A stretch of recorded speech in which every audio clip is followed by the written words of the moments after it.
There, News 8 at 6 starts right now. A Cumberland County cold case now one step closer to being solved. A woman arrested more than 500 miles away in connection to a man's death from 2015. Damage across parts of York County after last night's storms. We'll tell you how neighbors are reacting to the falling trees and debris left behind. Trees, uprooted limbs strewn across this Little Britain neighborhood. And all of a sudden it just downpoured. Windy as all get out, and lightning struck once and I saw stuff flying through the air. We'll tell you about the damage here in southern Lancaster County. They don't have anything. They lost everything. Just through this door, donations are piling up for families affected by a fire in Columbia Borough, where the investigation stands today. WGAL News 8 at 6 starts now. Live tonight, how the community is helping families affected by a fire in Columbia, Lancaster County over the weekend.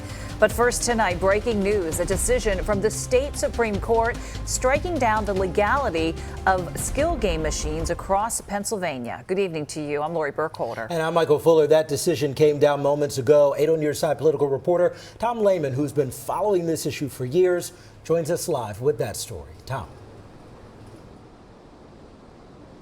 Yeah, Michael, listen, this is a decision that carries a lot of budgetary and policy impacts. That's because the Attorney General's office estimates there are some 70,000 of these devices across Pennsylvania, and they have been located in places like restaurants, bars, social clubs, maybe even your local grocery store or convenience store on the corner. And now a lower court ruling from Commonwealth Court overturned, which means that these devices are no longer considered legal. The state Supreme Court earlier today ruling that the lower court ruling was deeply flawed and that skill game machines that have proliferated across Pennsylvania are not legal under the Gaming Control Act. But that doesn't mean the AG's office and local law enforcement will start seizing them just yet. The Supreme Court also said it is putting a stay on enforcing the order for 120 days, 4 months, to give state lawmakers and Governor Shapiro a chance to bring the devices into the fold with a law being passed. This obviously has major policy and, again, fiscal implications. These devices are in thousands of businesses, social clubs, and nonprofits across Pennsylvania. They bring in a lot of revenue for those entities, but this debate has vexed lawmakers for years. As it stands right now, they're virtually unregulated, their revenue untaxed, at least directly. Pace-O-Matic, the largest maker of skill game machines, said in a statement that they disagreed with how the court reached this decision. They said this opinion will have far-reaching consequences, with more than 10,000 Pennsylvania small businesses and fraternal clubs becoming the real victims.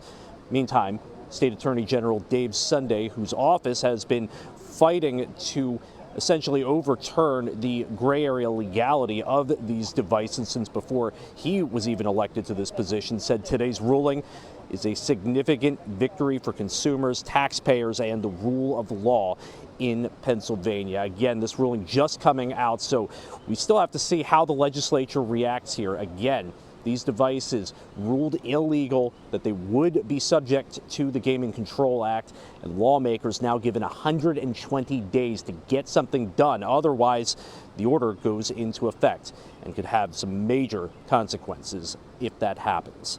Here at the state capitol in Harrisburg, Tom Lehman, WGAL News 8. All right, Tom, thanks. To Cumberland County now, what was first reported as a suicide in 2015 became a homicide investigation. We believe we have the evidence now to prove that that story is incorrect. And now, more than a decade later, investigators make an arrest. Yeah, the Cumberland County District Attorney just announced that arrest today. Yeah, News 8's AJ Sisson joins us live. And AJ, what can you tell us about the arrest that we know so far? Yeah, Lori, Michael, the district attorney said that it took so long for some of the information to become public in this case because they didn't want to give the suspect in this case, 60-year-old Betty Jane Adams, a chance to flee from where she was arrested in South Carolina. It's had its starts and stops. It's never completely been forgotten by law enforcement. On May 1st, 2015, John Wesley Allman was shot and killed in his home on Hickorytown Road.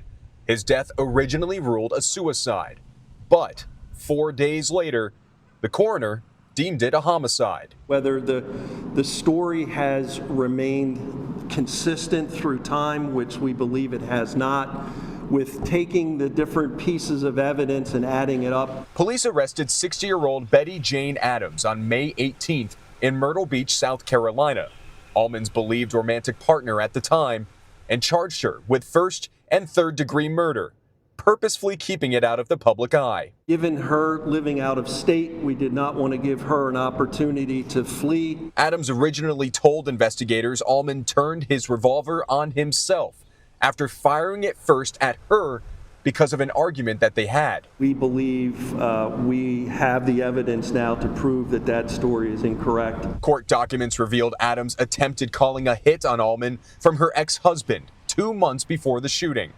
And forensic analysts found the revolver that fired the deadly shot must have been fired 3 inches away from Allman's head, with only 1 bullet casing found by investigators. For his family, the DA's office says this is some relief. I think in their hearts they probably always have known what has happened, and then to have the district attorney's office, the detectives, have somebody else kind of validate what they've been thinking and have an arrest made, I think that's been reassurance, it's been validation.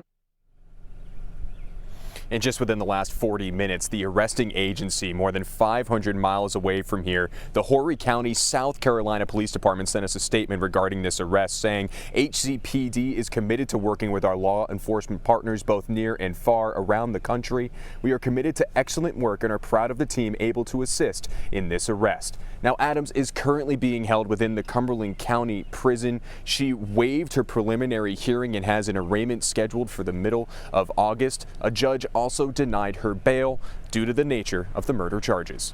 In Middlesex Township, AJ Sisson, WGAL News 8.